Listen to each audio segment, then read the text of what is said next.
폴리티코라고 하는 이 폴링 오르가니제이션이 있어요. 이 여론조사 기관인데 이 서베이를 여론조사를 하는 그런 기관입니다. 특히 이 정부의 배경으로 이런 서베이 기관인데 이 트럼프 대통령의 취임 후 1년이 지났거든요. 그래서 그 가운데에 지난주 중에 와싱턴의 국회의원들에게 대통령에게 1년 퍼포먼스 후에 평가를 한다면 점수를 주자면 어떤 점수를 주겠느냐 이렇게 물어본 거예요. 그러니 국회에 이런 바이파리산 국회에 리퍼블리칸 공화당이 있고 민주당이 있는데 당연히 반반으로 나누게 되지 않겠습니까? 예측 그대로였습니다. 물어봤을 때 대통령이 잘했다 100점을 주는 사람들은 전부 공화당이었었고 민주당은 거의 다가 잘 못했다 빵점이다 F 그레이드를 줬어요. 이 공화당 의원들은 이구동성으로 다 그렇게 대답을 하고 민주당 의원들은 우리가 예측을 하듯이 낙제다 빵점이다 그렇게 하는 이유가 있어요. 김환영이라고 하는 지식 전문 기자는 이런 사회학적 현상은 이 민주주의 국가에 당연히 내포되어 있는 것이다 이렇게 글을 썼습니다. 이 트럼프 패러독스라고 제목까지 붙였습니다. 트럼프 역설. 한편은 어떤 이슈를 가지고 옳고 그른 것을 떠나서 무조건 잘한다고 하고 한편은 무조건 잘 못한다고 하는 거죠.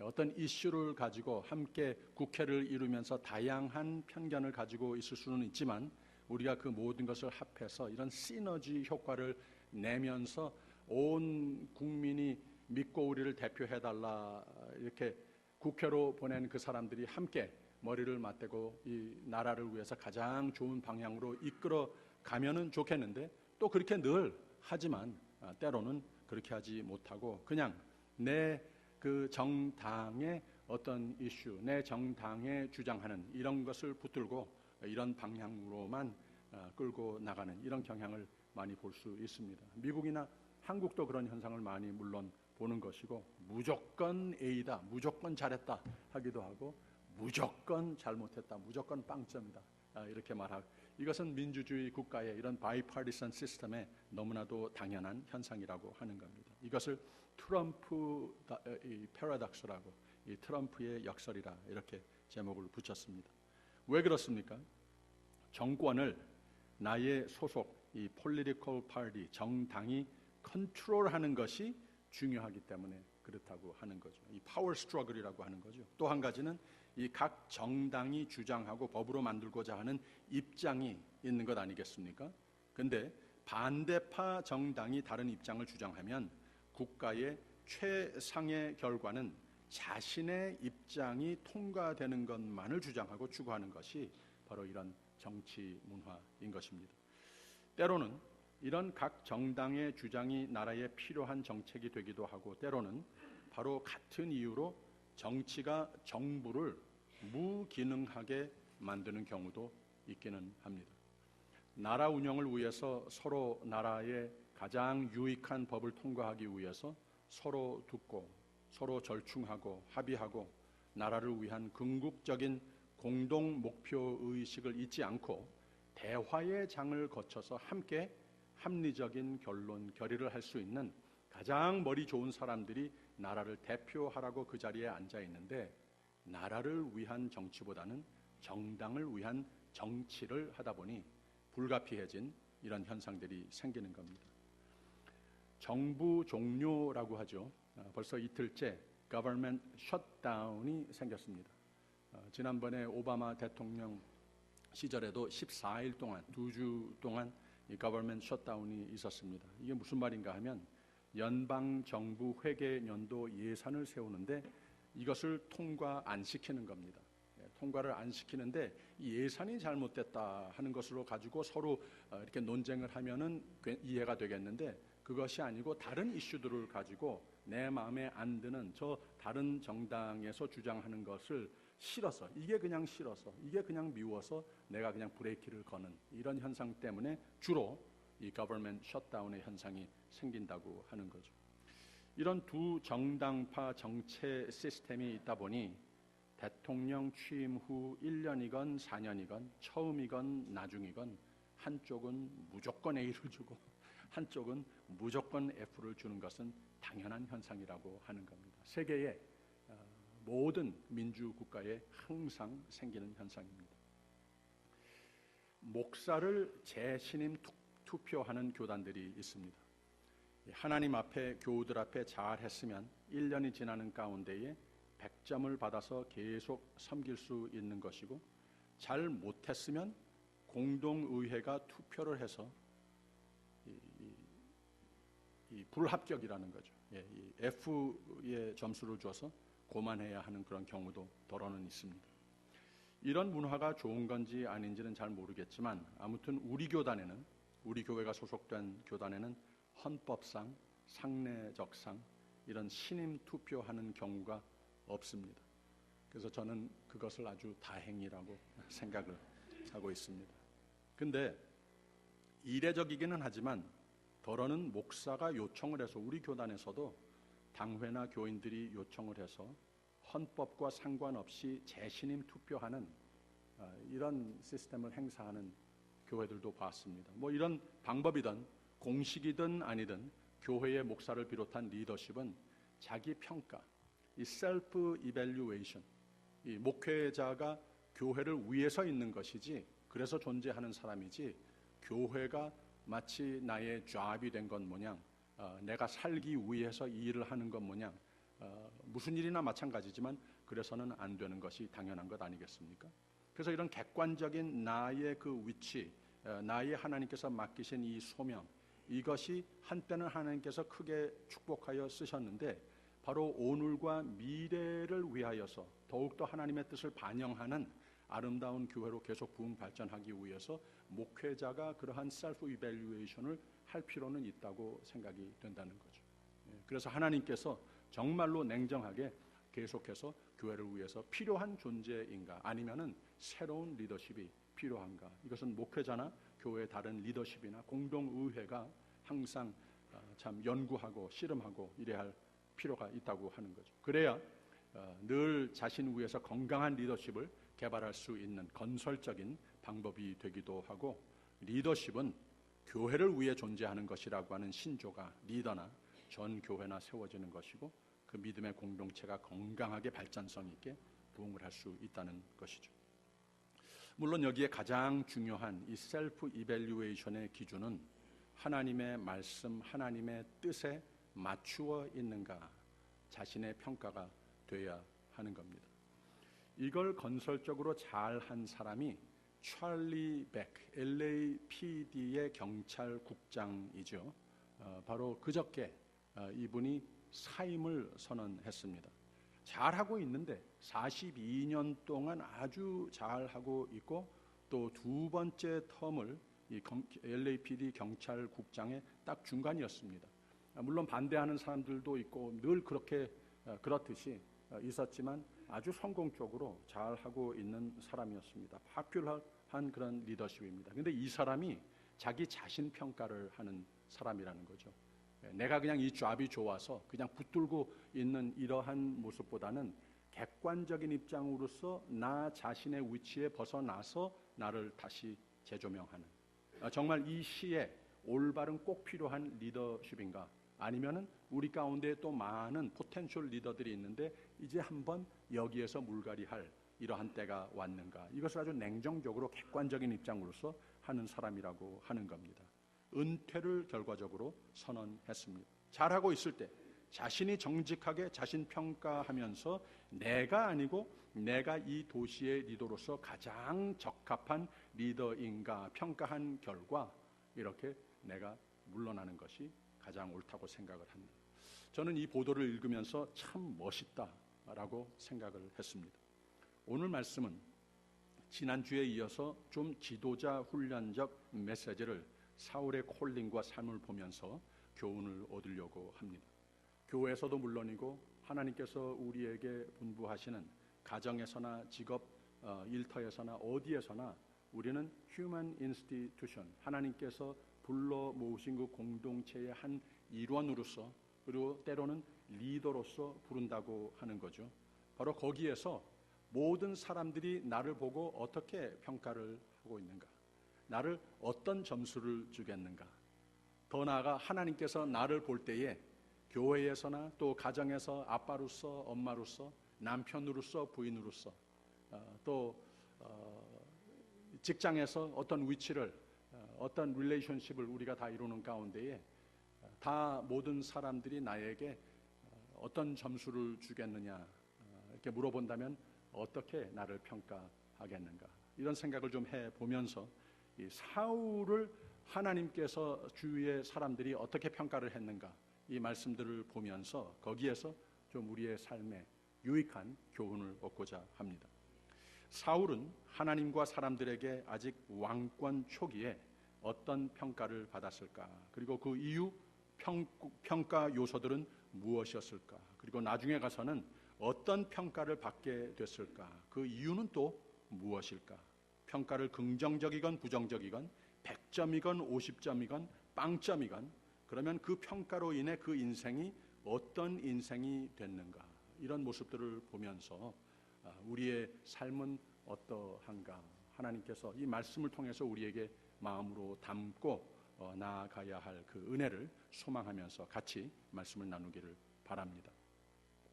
우선 결론적으로부터 말씀을 드리면 사울의 생애는 오늘 말씀까지는 매우 성공적이고 하나님과 사람들에게 각광을 받으며 100점의 평가를 받는 생애였습니다.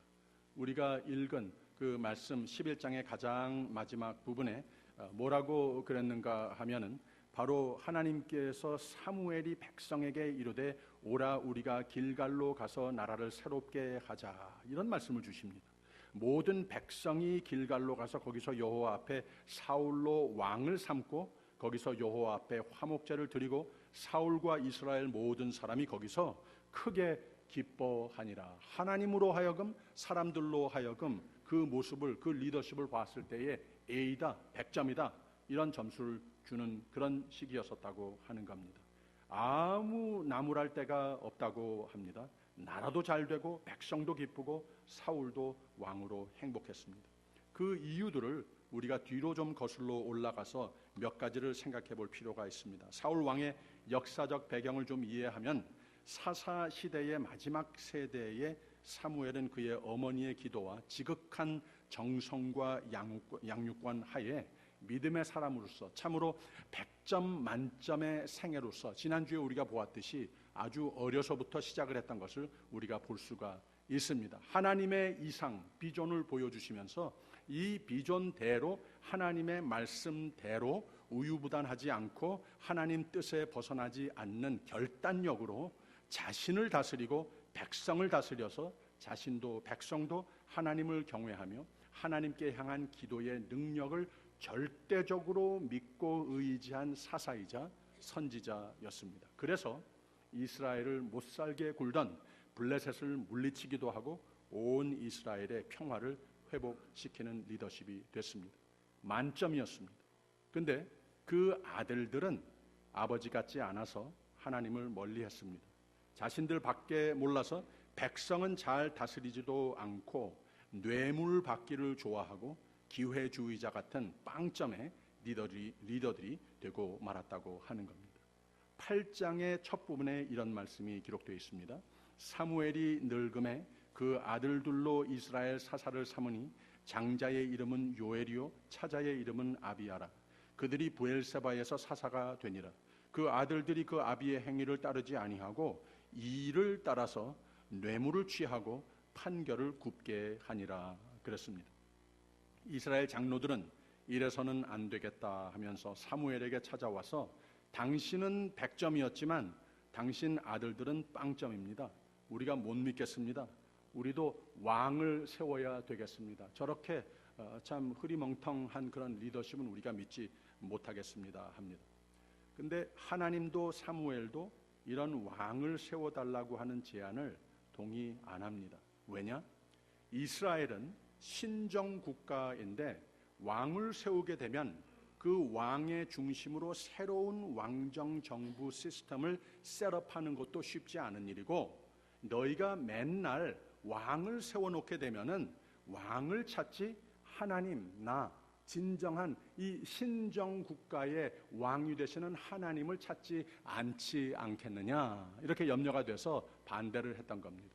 그런데 하나님의 도우심의 손이 또 멀어지기도 하는데, 옛날같이 하나님의 음성은 잘 안 들리고 세상적인 것만, 보이는 것만 따라서 그것을 추구하는 삶이 두려워서 이것을 반대했는데, 바로 백성들은 강행을 합니다. 강청을 합니다. 이 8장 19절 20절에는 이런 말씀이 있어요. 백성이 사무엘의 말 듣기를 거절하여 가로되 아니로소이다. 우리도 우리 왕이 있어야 하리니 우리도 열방과 같이 되어 우리 왕이 우리를 다스리며 우리 앞에 나가서 우리의 싸움을 싸워야 할 것이니이다. 그랬습니다. 하나님이 오케이, 정 원하면 그러면은 왕 세워라. 한번 너희 원하는 대로 해보자 합니다. 22절 보세요. 여호와께서 사무엘에게 이르시되 그들의 말을 들어 왕을 세우라 하시니 사무엘이 이스라엘 사람들에게 이르되 너희는 각기 성읍으로 돌아가라 하니라. 그랬습니다. 바로 이때에 사울이 등장을 합니다. 사울의 배경인즉 가정이 아주 좋은 사람이었었다고 보고를 하고 있습니다. 9장 가장 첫 부분에 보세요. 베냐민 지파의 기스라 이름하는 유력한 사람이 있으니 그랬습니다. 바로 이 원어의 유력한 사람이라고 하는 것은 재력도 있거니와 바로 그 지역의 유지와 같은 굉장히 많은 사람들이 보고 우러러보고 존경을 받는 이러한 사람이라고 하는 뜻을 가지고 있습니다. 그 집에 태어난 아이가 바로 사울이었었다고 하는 겁니다. 2절의 첫 부분을 보면 기스가 아들이 있으니 그 이름은 사울이요 그랬습니다. 더 나아가서 이 사울이 어떤 청년이었는지 잘 설명을 하고 있습니다.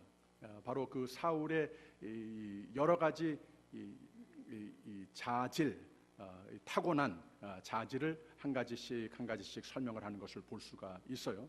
2절의 후반을 보게 되면은 준수한 소년이라 그랬습니다. 이 히브리 사람들이 소년이라고 말했을 때에는 청년을 말하는 겁니다. 어린 아이가 아니고 준수한 소년이라, 청년이라 이렇게 말을 했습니다. 잘생긴 이러한 소년이라 그랬습니다. 게다가 이스라엘 자손 중에 그보다 더 준수한 자가 없고 키는 모든 백성보다 어깨의 위는 더 하더라, 이렇게 설명을 합니다.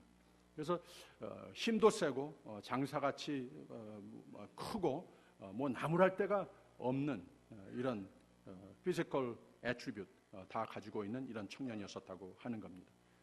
부모의 심부름도 아주 잘하는 효자였고 부모 생각을 지극히 하는 그런 아들이었었다고 거기에서 곧 이어서 설명을 하고 있습니다. 주위 사람들마저도 자신의 그 가정의 하인들에게 마저도 존중해 줄 줄 알고 그들의 말을 들어주고 나하고 아주 상반되는 그런 논쟁 상황이 되더라 하더라도 아주 객관적인 입장에서 저들의 말이 옳다 했을 때에는 기꺼이 자기의 입장을, 자기의 주장을 꺾는 이러한 아주 참 훌륭한 그런 하인들마저도 모든 사람들을 존중해주는 이러한 성품도 가지고 있는 사람이었습니다. 그래서 9장 10절에 가서는 사울이 그 사환에게 이르되 내 말이 옳다, 가자 하고 그들이 하나님의 사람 있는 성으로 가니라 그랬습니다. 아무튼 이런 성품을 다 타고난 아주 참 착하고 준수하고 힘도 세고 그러나 또 겸손도 하고 이런 사람 사무엘은 하나님께로부터 누구를 왕으로 세워야 하는 소명을 안고 있지 않습니까? 하나님이 인도하셔서 드디어 이 사무엘이 만나게 됩니다. 9장 17절에 있는 말씀 보세요. 사무엘이 사울을 볼 때에 여호와께서 그에게 이르시되 보라, 이는 내가 네게 말한 사람이니 이가 내 백성을 통할하리라 하시니라 그랬습니다. 하나님의 마음에 드시는 바로 사울이었던 것도 알 수 있지만 나중에 가서 보면은 바로 이 사무엘이 처음에 첫눈에 이 사울을 보면서 홀딱 반하게 됩니다. 아주 그 가운데에서 하나님께서 너를 부르신다, 왕으로 삼으신다 말을 했을 때에 그 겸손한 성품이 또 나옵니다. 가장 유력한 가정에서 나오지 않았다 그랬습니까? 가장 준수하고 정말 왕감을 다 갖춘 이런 사람인데 바로 여기에서 나는 아닌 것 같습니다. 잘못 오신 것 같습니다. 아주 겸손한 자세를 취하더라고 하는 거예요. 그래서 9장 21절에 가서는 사울이 대답하여 가로되 나는 이스라엘 지파의 가장 작은 지파 베냐민 사람이 아니오며 나의 가족은 베냐민 지파 모든 가족 중에 가장 미약하지 아니하니까 당신이 어찌하여 내게 이같이 말씀하시니까. 진심이었었다고 하는 겁니다. 마음에 꼭 들었습니다. 그래서 사무엘은 바로 사울을 위해서 큰 잔치를 벌입니다. 그리고는 사울이 드디어 하나님의 왕으로 부르심을 확인, 구별하는 안수식을 거행하고 있습니다. 이것이 바로 10장의 첫 부분입니다. 이에 사무엘이 기름병을 취하여 사울의 머리에 붓고 입 맞추어 가로되 여호와께서 내게 기름을 부으사 그 기업의 지도자를 삼지 아니하셨느냐 그랬습니다. 그래서 하나님이 부르는 사람, 참 성공적인 리더의 요소 중에 하나가 무엇인가 하면 여기에 바로 안수하면서 사무엘이 사울을 축복하는 가운데에 하나님의 마음을 그대로 보여주고 있습니다. 애당초 아주 어려서부터 이 사무엘이 하나님의 부르는 음성, 저 옆에 있는 제사장도 듣지 못하는 하나님의 음성을 들어보았던 그런 간증을 안고 있는 사람이 사무엘 아니겠습니까? 그러니 이 안수식을 거하는 가운데에 이런 사람 되라, 하나님이 부르시는 사람, 하나님 찾으시는 사람 되라, 이렇게 권면을 하고 있는 겁니다. 이야말로 어려서부터 사무엘 자신이 너무나도 잘 알고 가장 다른 것은 잘 못해도 필수적인 조건이라고 하는 것을 현명하게 가르쳐주고 있는 겁니다. 그리고 사무엘을 축복을 합니다. 10장 6절과 7절 말씀 보세요. 내게는 여호와의 신이 크게 임하리니 너도 그들과 함께 예언을 하고 변하여 새 사람이 되리라. 이 징조가 내게 임하거든 너는 기회를 따라 행하라. 하나님이 너와 함께 하시느니라. 이 왕정 시대의 시작이라고 그러지 않았습니까? 하나님이 애당초 달갑게 생각 안 하셨다고 그랬죠. 그 왕이나 백성이 하나님이 왕이시다, 이 신정 정체를 잊어버릴까 봐서, 그래서 사무엘은 여기서 분명히 못을 받고 있는 겁니다.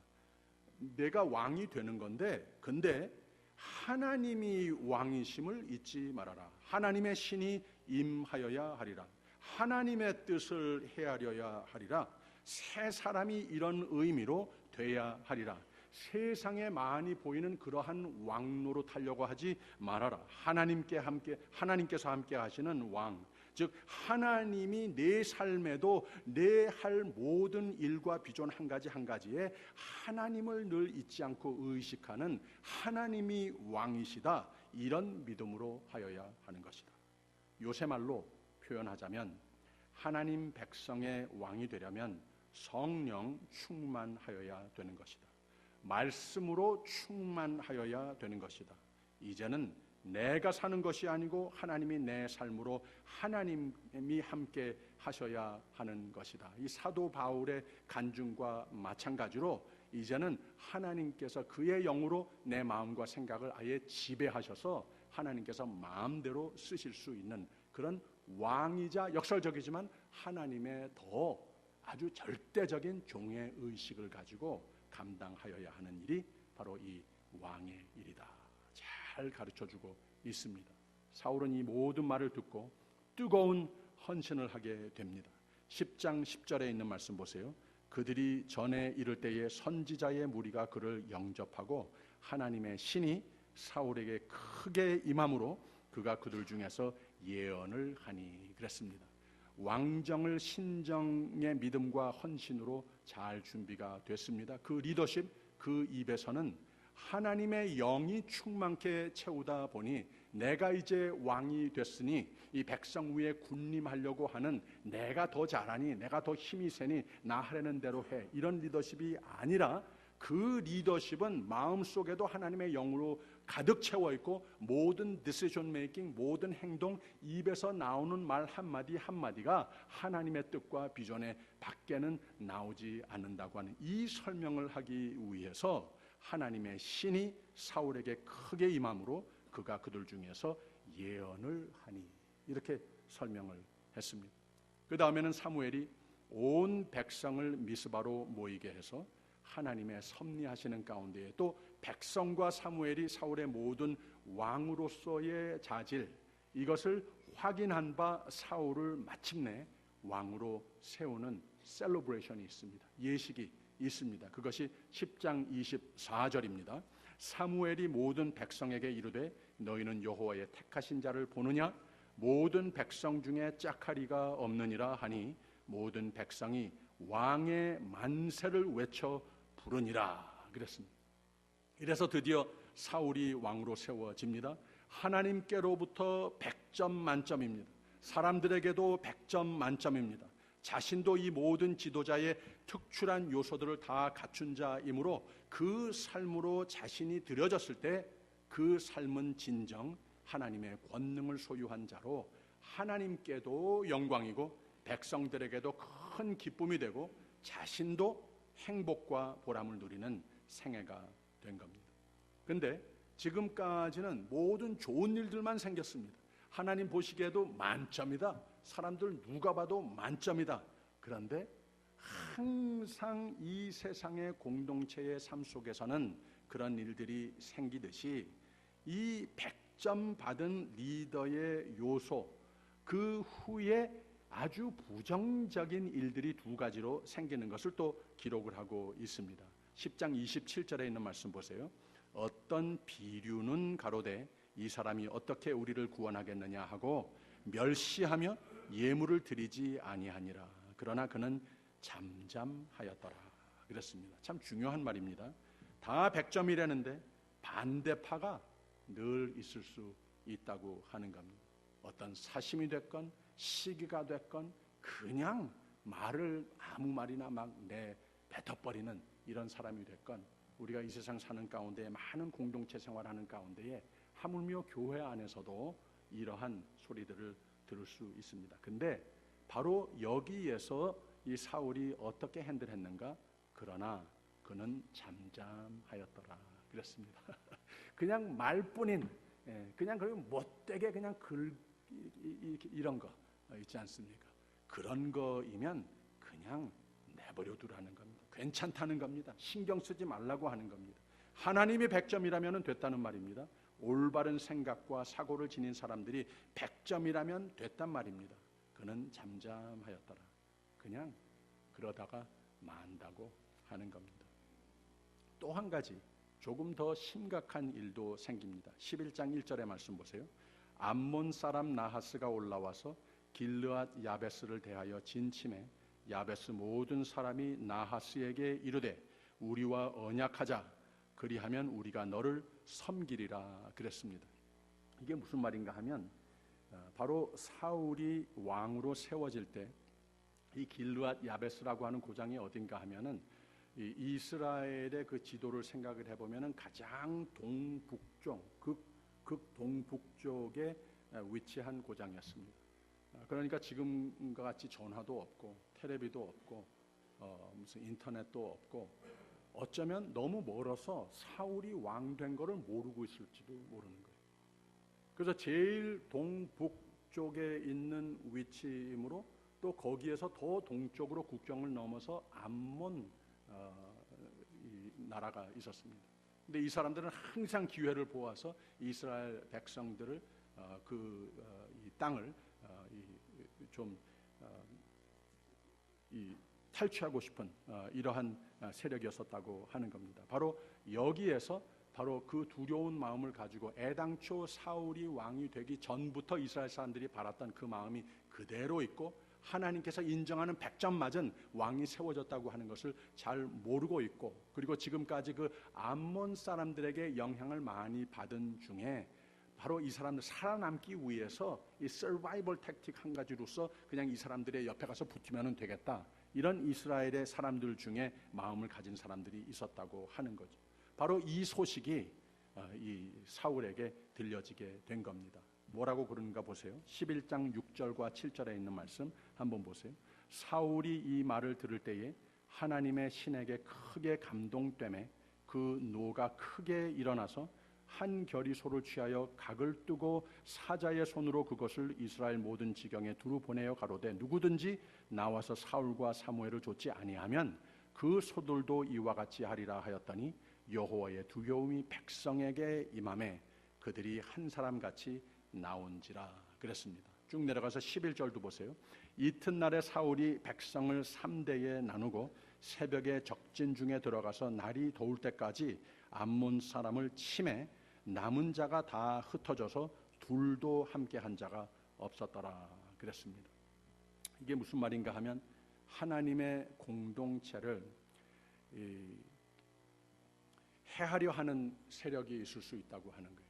아까 같이는 그냥 말로 하고 뭐 아무것도 아니면서 그냥 약을 올리려고 찬물 좀 잠깐 끼얹고자 하는 이러한 세력들은 그냥 무시해 버리면은 괜찮다는 거예요. 예, 다 괜찮아요. 그런데 하나님의 공동체를 의도적으로 해하려 하는 세력이 있으면 이것은 맞서 싸워야 이겨야 한다고 하는 것을 여기에서 보여주고 있습니다.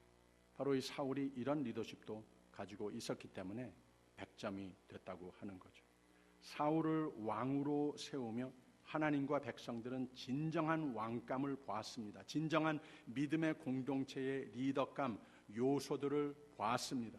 가정의 배경이 좋습니다. 신체적 조건도 다 갖추었습니다. 효자였습니다. 주위 사람에게 호감을 주며 자기보다 못한 자를 존중할 줄도 아는 사람이 됐었습니다. 게다가 겸손했습니다. 나보다 나은 사람이 많은데 하는 이런 겸손한 성품을 가지고 있었습니다. 하나님이 그 성품을 인정하는 사람이었습니다. 내가 아니고 내 힘도 아니고 겉모습도 아니고 내가 왕됨으로 성공의 희망이 있다면 내 삶에 이 하나님 위의 왕은 하나님, 이 백성 위의 왕은 오직 하나님이시라 하는 신정의식이 분명히 있었다고 하는 겁니다. 아무튼 하나님께서 이런 뜨거운 헌신을 보면서 하나님의 영이 그 마음을 충만케 채우셨습니다. 새 사람이 됐다 그랬습니다. 하나님 사람이 됐습니다. 하나님 쓰실 만한 사람이 됐습니다. 하나님이 100점 주시는 사람이 됐습니다.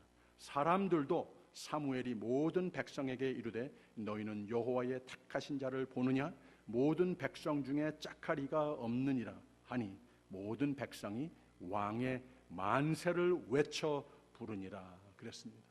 모든 사람이 100점을 주는 왕이 됐습니다. 그냥 무슨 이유인지 모르지만 여기에 찬물 끼얹고 회방하고 못되게 구는 악종들은 무시했습니다. 그리고 그런 존재는 그냥 이슬같이 없어졌습니다. 그러나 의도적으로 파괴력으로 하나님의 사람, 하나님의 믿음의 공동체를 해하려 하는 세력은 예수님이 성전을 모독하는 자들을 그 자리에 맞서 분노하시면서 다 쫓아냈듯이 가만히 있지 않았습니다. 가차없이 그 자리에서 뿌리를 뽑아버리는 리더였습니다. 사울의 생애에 이 시점에서는 100점 만점이었습니다. 나중에 가서는 안타깝게도 그 100점이 빵점으로 바뀌게 되기도 합니다만은 이번 수요 예배 시간에 우리가 그 부분을 공부하도록 하겠습니다. 사울의 처음 등장 에피소드와 100점을 맞은 이유들을 생각하며 또 하나님께도 기쁨이 되고 모든 사람들에게 기쁨이 되고 나도 날아갈 것 같이 보람되고 행복한 의미 있는 보람된 한 사람의 생애를 보았습니다. 여기에 우리에게 이 아침 주시는 메시지가 무엇입니까? 교회와 가정과 커뮤니티와 직장 환경에서 나와 함께 공동체를 이룬 사람들에게 나를 평가 좀 하라 하면은 점수를 어떻게 받겠습니까? 자신 있으십니까? 아니면은 자신 없으십니까? 사실 사울의 경우 100점 만점 받은 요건들을 살펴보면 가정 배경, 키 큰 것, 힘센 것, 아마 잘생긴 것, 모든 면으로 준수하다는 것, 사람들과 원만한 인간관계 다 타고난 좋은 한 사람의 성품이기는 하지만 그에게 진정 능력이 됐고 소명의식으로 불타고 하나님과 사람들에게 크게 기쁨이 된 동기는 분명히 있었습니다. 이것이 바로 10장의 6절에 다시 내게는 여호와의 신이 크게 임하리니 예언을 하고 변하여 새 사람이 되라. 하나님이 너와 함께 하시느니라 그랬습니다. 그가 사무엘에게서 떠나려고 몸을 돌이킬 때에 하나님이 새 마음을 주셨고 그랬습니다. 하나님이 신이 사울에게 크게 임함으로 그가 그들 중에서 예언하니 그랬습니다. 사울은 원래 착하고 모두에게 호감을 주는 좋은 사람이었지만 진정한 권능의 지도자, 100점 맞을 하나님과 사람 앞에서 승리의 삶의 열매를 맺게 된 동기가 무엇이냐? 하나님께 드려진 삶이 됐다고 하는 거예요. 하나님의 영의 지배를 받아서 새 사람, 새 마음이 됐다고 하는 겁니다. 즉 성령 충만한 리더가 됐습니다. 성령의 열매가 풍성한 사람이 되어서 즉 나중에 가서 오히려 다윗이 하나님의 마음에 합한 자라고 하는 일컬음을 받았지만 실은 사울이 이미 이 자리에서 먼저 그런 사람이 됐던 것을 보고하고 있습니다. 그래서 하나님과 사람에게 100점의 사람으로 승리의 삶이 됐던 것이라고 하는 말입니다. 사도 바울은 바로 이런 100점의 생애, 교회의 재직으로도 100점, 가정의 남편으로 아내로서에도 100점, 자녀들에게도 복을 안겨주는 부모로서의 100점, 어디서든 누구와 함께 이루는 공동체 생활 속에서도 이야 저 사람이 있어서 참 좋다, 아무 나무랄 데가 없다, 이렇게 되는 사람을 권면하면서 쓴 말씀이 갈라디아서 마지막 부분에 5장, 6장에 있습니다. 그 부분들을 제가 읽어드리겠습니다. 5장 13절에는 이런 말씀이 있습니다. 형제들아 너희가 자유를 위하여 부르심을 입었으나 그러나 그 자유로 육체의 기회를 삼지 말고 오직 사랑으로 서로 종 노릇하라. 내가 이르노니 너희는 성령을 좇아 행하라. 그리하면 육체의 욕심을 이루지 아니하리라. 육체의 소욕은 성령을 거스리고 성령의 소욕은 육체를 거스리나니 이 둘이 서로 대적함으로 너희의 원하는 것을 하지 못하게 하려 함이니라.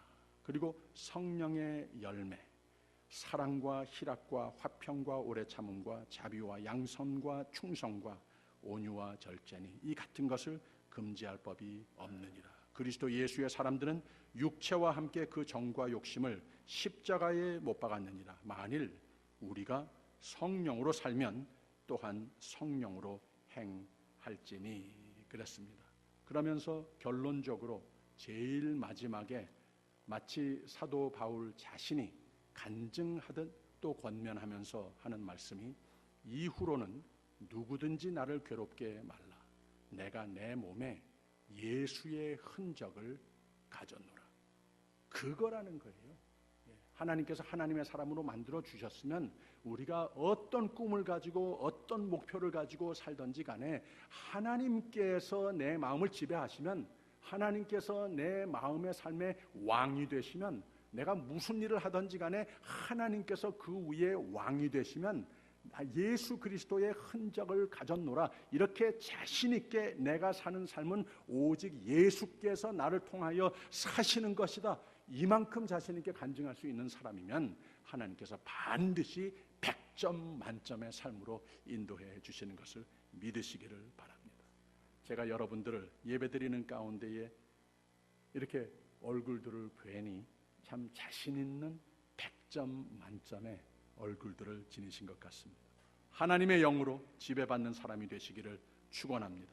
새 마음과 아예 새 사람이 되십시오. 어디서든 예수를 더욱 배우고 닮는 삶을 다짐해보며 진정 누구와든 집이건 교회이든 어디서든 성령 충만하여 누구든지 보면 100점 만점, 더욱이 하나님이 보시면서 야 멋지다, 100점이다, 하나님의 축복의 손에 벗어나지 않는 하루하루가 되시기를 주님의 이름으로 축원드립니다.